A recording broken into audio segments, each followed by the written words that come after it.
Hello and welcome back to the Building Bigger Lives podcast. I'm Michael Regan along with Kathryn Pedersen, and today we're going to dig into a topic that you probably noticed when you looked at the title of today's podcast, a brand new term in the world of psychology and social science, and that term is the Otrovert. And I could tell you a lot about this, except I think my fabulous co-host has put a little bit of energy into this, and I want to bring Kathryn into the frame. Great to see you today.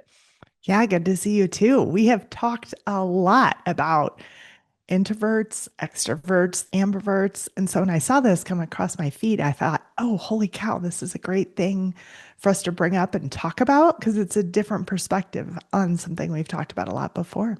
Yeah, well played. I think that is a true statement. And look, our goal in this is to introduce our audience to a term that A, they might learn something new about, B, they might identify with in some way. And I suppose C, if they don't, they might recognize someone else who fits this, and it might help them develop a little bit more connection, if not connection in a way Mhm. that improves their communication.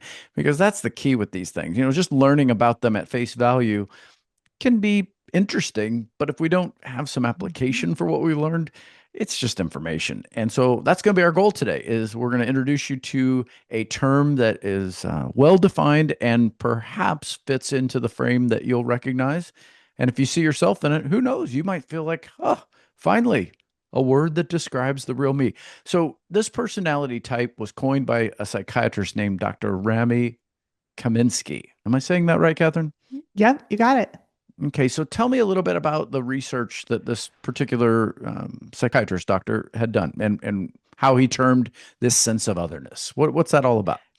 Yeah, so it sounds like he's had a lot of clients over the years. And he calls it, yes, the sense of otherness, where individuals are independent thinkers who, despite being sociable and friendly, they feel like outsiders in groups. Ooh, And let's that's pause what right hit me. there.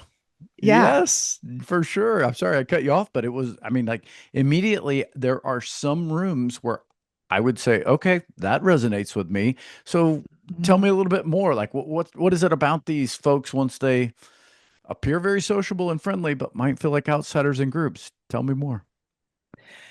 So the other piece of it that I connected to that involves that, they excel at one-on-one connections, but do not find energy in group settings or conform to group think. Okay. I don't know if my mom is listening today, but I have a feeling she's going to be like, okay, I resonate with that term. And she's probably thinking, I know my son, and he might also resonate with that as well. Okay, that's fascinating, Kathryn. So this grabbed your attention. What did you feel Mhm. connected to just in that brief description? So part of it is group things. So I have this, we didn't talk about this ahead of time. Be prepared, put on your seatbelt. But I have this weird fascination with people who somehow leave a cult randomly, right? They're born into it. That's all they know. But all of a sudden they're like, I'm out. And you think, how do they have this different brain that kind of pushes them out? That could be this. They're saying, hey, this is like, I love these one-on-one connections, but I just can't participate in groupthink. And so that's one of the things my brain goes to. So the other one is independent thinking. So they're not bound by group norms and often possess high creativity. Mm. So this would be like Albert Einstein, maybe. Yes, exactly. Or Okay. Kafka is the other thing, one of Okay. my daughter's favorite authors. So there you go. Okay.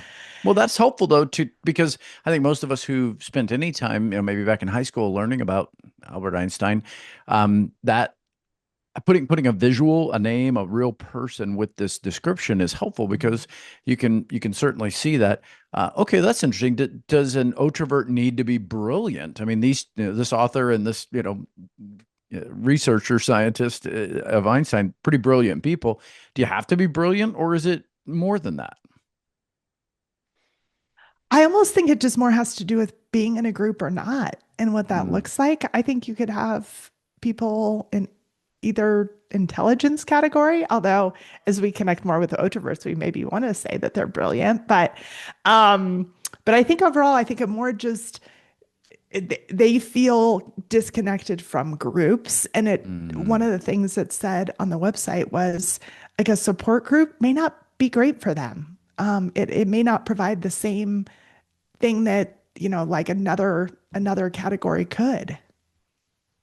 So, do they have anything in common with our friends, the introvert or the extrovert? Like, where would we put them on that continuum? What do they have in common with those, or where do they have some contrast with those? Like for instance, do these folks like to, go recharge their batteries with people, or do they like to get alone? That those would be common introvert extroverts. Where does the otrovert fit?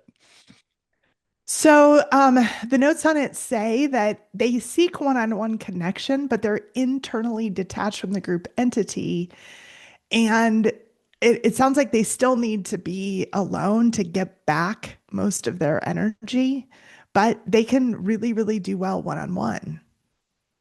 Okay. So then I would say that has a lot of similarity to an introvert, but maybe the part that I'm Hmm. I'm feeling some difference with there is that it doesn't sound like this person well, go back to the original description. You said they're very sociable and friendly.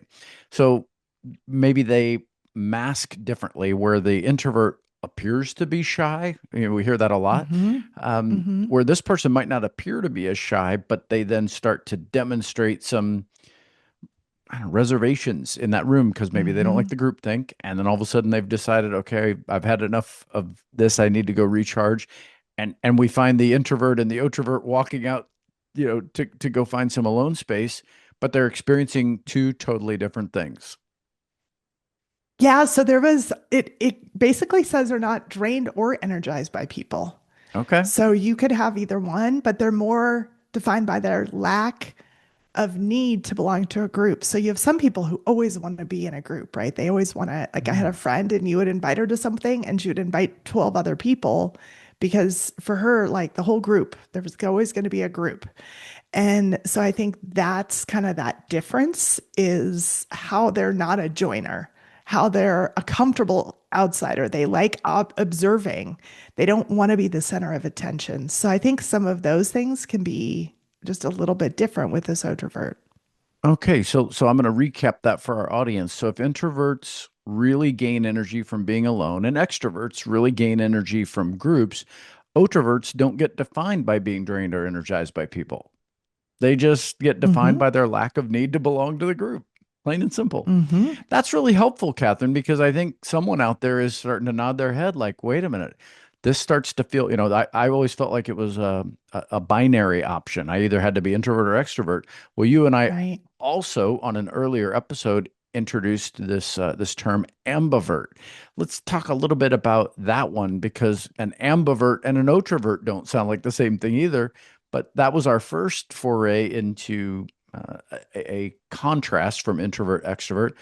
Talk to me about an ambivert. What do you remember from that episode? So ambiverts, what I remember is they love being around people who aren't talking to them. This is kind of my Mhm. short definition, meaning a coffee shop where nobody talks to them. So they can go back and forth and relate to both groups of people, but they're happy just in that social setting if they don't have to be forced, if they're not forced to talk to everybody right away. So it's kind of that middle category between the two. It really is. That's what I remember too, is that it was really this interesting blend of introversion and extroversion. And so the ambivert, if we, Hmm. I always pictured this on a scale. Like if you had a scale of 1 to 10, and by the way, if you're a 1 or a 10 on the scale, they're probably going to lock you up, whether you're introverted or extroverted. Like the Right, extremes right. are always where the scary places exist. But you're going to at some point show up as a 2, 3, or 4, or maybe a 7, 8, 9, somewhere in there, you're going to show up where that ambivert felt like they landed right around the 5. They're right on the center line. Hmm. And so Hmm. they're capable of working on either side of that line slightly. They're never going to go to the extreme. So in some ways, the ambivert is probably very emotionally healthy because they have more access than just the introvert or the extrovert would have, and they're not going to ever hit the extreme. So I suppose when we meet those folks, Hmm. we tend to find them to be very relatable, very likable. Lots of people enjoy them and want them to be a part of the group because they like all that. Where maybe the introvert, again, is okay to detach from that group. And that might leave some people thinking, oh, she doesn't like us. Why is he so Mhm. quiet over there? Like they might draw some different conclusions than they would from an ambivert, because an ambivert's probably everybody's gonna connect with that person. And one thing I thought of is you always have those people who say, hey, like you're like, oh, you sound like you're and let's just use ambivert. And they're like, oh, no, probably not. Or even you could say, oh, so do you belong to a bike riding group? Or they're very opposed to any group every time you say it. Because one of the things that came up was they're not a member of organizations. They don't really want to belong to a group or have a desire to do that at all. So they're just independent. They have that big time independence piece, which I thought was really interesting, but they also don't need to convince others in any personal belief. So they're not the ones saying, "Hey, you should think how I think." They think that independence kind of belongs to everybody. And I thought that was pretty interesting. All right, I got a great example of this one because I just related to the way you described that. So you know that Lori and I each year we take a biking trip. We'll pick a Mhm. destination. We've got some friends, and it's a group. The tour company that puts this bike trip together brings in, I guess it's probably, I don't know, eight eight or nine couples that are a part of this. So it's maybe, 15 to 20 people in the group. And so often our daily agenda is going to be up at a certain time on your bikes, and here's the route for today, and we've got anywhere between 25 and 45 miles of riding to the next stop, and that's where lunch is going to be. This is the typical plan. I always find myself, if the group is a lot of fast peddlers, I intentionally lay back. If it's a bunch of slow peddlers, I get ahead. There's something in me that just doesn't want to ride with the group. And then when we get to where we're going, I kind of like the idea that I, set up my own camp and I do my own thing. I used Mhm. to always think this was introverted, but yet I'm signing up for a trip where I know this is a group. I'm happy to do that. I I love interacting with everybody at the breakfast table or the dinner table, but something happens during that ride where I want to pedal at my own pace. I just don't want the group to define my pace. Mhm. I wonder if that's a characteristic of an introvert, is I'm just It could not be. drained or energized by the people. I just don't need to ride with the group. Yeah. So, one thing too that I want to make sure we address before we get off this topic is you had brought up how these traits, introvert, extrovert, otrovert, ambivert, relate so much to the DISC assessment, and you know Mm, so much about that. If you can talk us through that really quickly, we talked about it before we started to record, and I think that'll be really helpful for some people that understand mm. DISC really well, but maybe don't understand these as well. Yeah, it was interesting, and I don't know that I'm ready to say that these are really firm lines between them, but maybe I'd call them dotted lines. They may help us understand, because anytime I've worked through a DISC assessment with an individual, we're looking for three things. We're looking for, number one, can you see yourself in the reflection of this assessment based on your natural style? Number two is, can you see other people's natural style now that you're learning about that? And with those two, can you, number three, create some strategy in your adapted style to connect more smoothly with folks who might play outside of your style? And the whole goal of that is to make things easier, because I've yet to meet a client of mine who says, I would love more drama. I would love to have more difficulty communicating with people. It's always the opposite. It's less drama, smoother communication. So DISC is the tool for that. Well, so that's the setup on DISC. When you introduced this Otrovert term to me, and we started looking at it in the contrast of an introvert, an extrovert, and an ambivert, I realized, four behavioral styles in DISC, four unique description styles here that we're digging into. I wonder where there's some common denominators. So let's play with it a little bit. If I meet a person who fits the definition of that Otrovert, they seek one-on-one connection, but they just don't need to attach to the group. That sounds a little bit to me like the high S in the disc, because that person tends to be people oriented, but in a much more one-on-one relational way. That tends to be their preference. They don't need the big group. That would be the high I. So let's go ahead and throw extrovert at that particular category. And I loves that big group setting. And you've heard me tell this joke before. If a high I and a high S go into a party together, they open the door, they see a room full of people they both know, so they immediately have a positive feeling like, okay, this is going to be a great party. But the high I starts bouncing their way around the room, hugging, high fiving, handshaking, whatever their style is, but they're greeting everyone. The high S makes eye contact with someone right as they come in and they think, oh my gosh, there's Kathryn Pedersen. I haven't seen her in months. And they make a beeline right to you. They'll have a one on one conversation in the middle of this party. 20 minutes later, they both end up at the bar and say, isn't this a great party? I'm having the best time.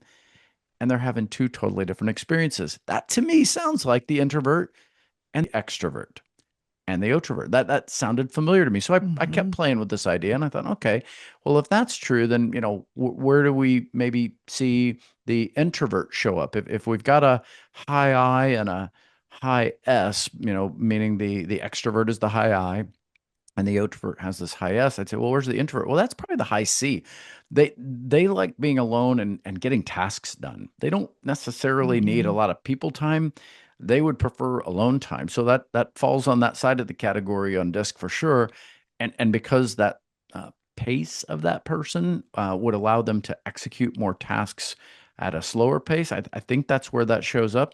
And so maybe the ambivert really becomes the high D then. They're the person who says, "Look, I'm able to toggle here. I need to get stuff done, but I can adjust my pace a little bit if I need it. I prefer to go fast, but I realize the details matter. I also realize people matter, but we got to get stuff done." Like they're in that interesting middle ground that we talked about. And if you're an extreme, like we said, if you're number 1 or you're number 10 on the scale, you're probably going to drive people crazy. But again, an ambivert's going to land in the middle. And a lot of successful Ds will surround themselves with people to keep them in the middle, because they know if they're left to themselves, they'll burn everybody out. So that was just an interesting overview. I don't know if that resonates with you to break down those 4 styles. Well, clearly it did. You asked about it. What do you think now that you've heard me describe those? Yeah, absolutely. Well, what I like about connecting it is as long as people can relate to the terms, that's what we want, right? Like, oh, I might push between these. Like, I'm a high I, but am I super extroverted? Sometimes, right? And sometimes I'm not. So I'm can be more ambiverted. Is that a word? Taking it. So, um, so that's one thing I think with disc is you do have how you adjust. You have your natural style, you have your adapted style. So I think also these categories can adjust and change and can be, hey, I know introverts that are able to just be amazing in a social setting and then they go home and they do their thing. So it doesn't necessarily classify you, but it's helpful for you to know where you fit. So you can say, you know what, I really do need to go home to get some energy. So I think connecting them to DIS does the same thing where you can say, oh yeah, that really does sound like me. And where am I more ambiverted in my life? Where am I more of an I in my life, etc. Okay, so you talked about something that disc language acknowledges for sure, which is that natural versus adapted style. If we're looking at these areas of introversion, extroversion, ambiversion, and otroversion, if we've got those now coined, we've just made those terms up, folks. We're going with them.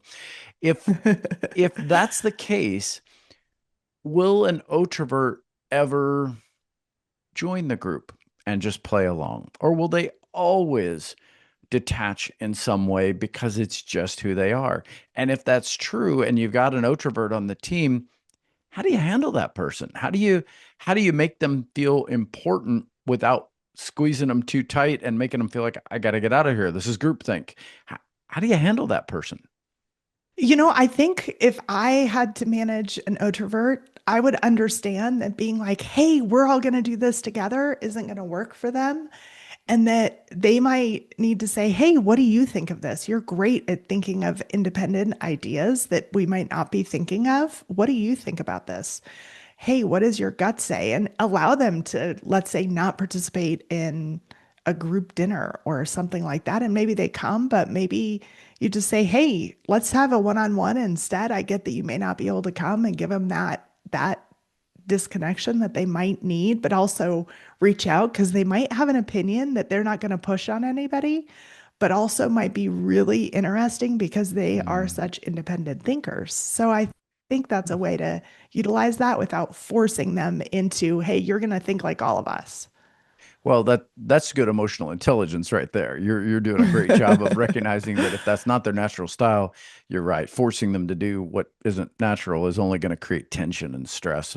That's absolutely true.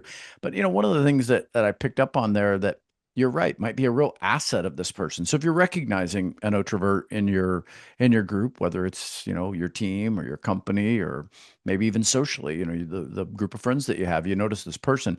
One of the things you just said is they're very good at independent thinking. That's part of their observational style. They're willing to bring a contrarian perspective. They're willing to look at things differently than the rest of Mhm. whatever it is. So leverage that, ask them questions, bring that out. That can actually give them a real feeling of value in a group without being forced to join the group. Meaning you Mhm. play a valuable role here, even if you choose maybe not to do that.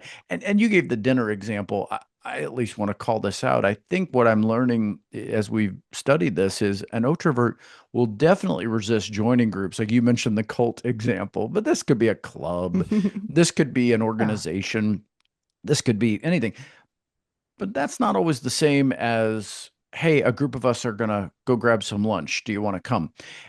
That's not a club. That's just some lunch, and that'll be over in 30 Yeah. minutes. So Yeah. maybe that's good advice for our listeners is if you recognize otroversion in someone, don't start isolating them just because you assume they you can always ask, just don't get offended if they say, "Oh, no, thanks. I'm just going to do my own thing." Mhm. They're not insulting you. In fact, it's probably not about you at all. It's just their need to have some time to do some one-on-one thinking. And then you say, okay, great. Hey, let's instead do lunch. It's the two of us next week because that's something they will probably love. Yeah, especially going back to your earlier comment, because I'd love to learn more about something you might have observed that we might have missed. And I'd like to learn that from you. That's really well said, Kathryn. And I hope folks are starting to click with this enough to where they might go do some research. What's some of your advice as a takeaway on that? Because I know you did some research on this topic. And I think let's go back to the beginning. You found this because, as you said, you already, the algorithm knows you're interested in these topics. We've now created some interest from a listener. If they've stuck with us through this episode, they're thinking, okay, how can I learn more? What's your best advice? To me, it's always fun to think about, hey, I don't really think I'm an introvert. I don't really think I'm an extrovert. So where do I fit in? And how does that work in my life? And just thinking through that is always so fascinating because you go, oh yeah, this kind of sounds more like me. We were talking before we hit record about where we where we can relate to this. And I think that's what makes it interesting because you go, oh, maybe it's okay that I don't want to join every single group that comes my way. Maybe that's okay because instead I'm an independent thinker and that's all right. I'll take it. So it's good to have a mixture of all types of people around, especially in an organization or a group. But it's also good to be able to see where you might relate and how you could bring your strengths into a group. Okay, that makes me think that of another application. If one of these resonated with you, but you found yourself, like Kathryn just described, saying, it depends on the circumstance. That one's probably true sometimes, Mhm. but that one's true at other times. Eh, Here's a great thing to try. Go to someone you love, someone who you spend a lot of time with. It could be your spouse, could be a child, could be a coworker, somebody that knows you and forget the words. Like take the words off the table and just give them the four descriptions. Say, hey, there's four different kinds of people. One of them likes to recharge alone, but they still feel like they're part of a group. Another one likes to recharge through social interaction, and they thrive in groups. Another likes the balance between a little bit of both of those. And a fourth will seek one on one connection, but are internally detached from the group, regardless of how well they blend in. Which one of those sounds more like me to you? And let them tell you what they see in you, because sometimes someone else can hold up the mirror for you better than you Hmm. can see the reflection all by yourself. Let them hold up the mirror and say, when you say it like that, and that might help you discover it and have a meaningful conversation with that person that you work closely with or that you care a lot about. Hmm. Absolutely. Absolutely. And I do want to bring up that there is a quiz, which all Mm. us Gen Xers really love a quiz, but on the Otherness Institute, which is very difficult to say, on their website. So you could always go check it out. Well, let's put that in our show notes. So when we post this episode on YouTube, drop that link in so folks can find it. And of course, if you are following us on YouTube, you're catching our episodes about a week later than we publish them audio only on Audible or on Amazon's website, and certainly on Apple. And you can catch our episodes early if you'd like to just listen to us. And so we'll put those show notes in the YouTube episode, and we'll let the folks take that assessment. That'd be a fun thing to see if people create some comments once they've done it and they've interacted with the assessment. That's a great idea. Any closing thoughts for us today, Kathryn? No, I think that you and I are official nerds when it involves introvert, extrovert, etc. So it's always fun to talk about and hear more about it. So I'm sure we'll have another episode down the road about this as well. It might happen. It could happen, and we'll bring a guest in, and maybe it'd be fun to get a panel. Get a 4-person panel where someone's going to take the position of each of these, and let's put a scenario out there and let the There you audience go. see what that scenario looks like with all 4 styles. Kathryn, great to have you with us today, and for our audience, thanks for joining us today. As I said, our episodes are available weekly. We try to drop them each and every Wednesday, hoping that you, the entrepreneurial spirit, will get some clarity over a topic we bring. Sometimes it's a book club, sometimes it's a guest. Today, we introduced a new term for you, the Otrovert, and I hope that was helpful. Share it with someone if you liked it, and let us know in the comments below if you have more questions. We'll look forward to catching you on an episode of Building Bigger Lives very soon. Peace.